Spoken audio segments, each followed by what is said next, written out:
नमस्ते सबैजनालाई शुभ बिहानीको नमस्कार यहाँहरू सबैलाई।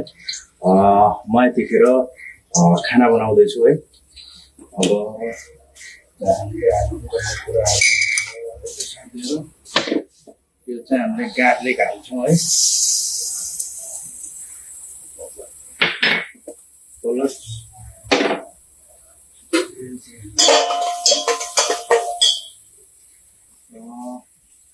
यसमा अलिकति हिङ हाल्नै पर्छ, हल्दी हाल्नै पर्छ कलरको लागि।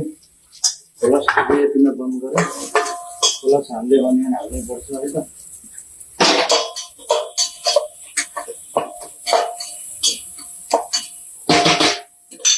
स्वाद अनुसार अलिकति नमक हाल्नै पर्यो है त,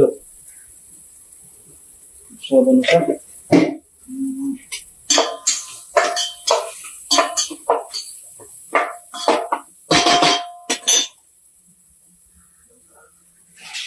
अब यसमा हामीले चाहिँ अलिकति चाहिँ सिज्नलाई चाहिँ गर्नु पऱ्यो। त्यसपछि हेर्नुहोस् फेरि टमाटर हाल्छौँ, त्यसपछि हामी चना हाल्छौँ है त।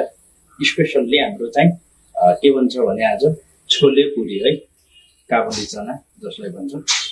धन्यवाद।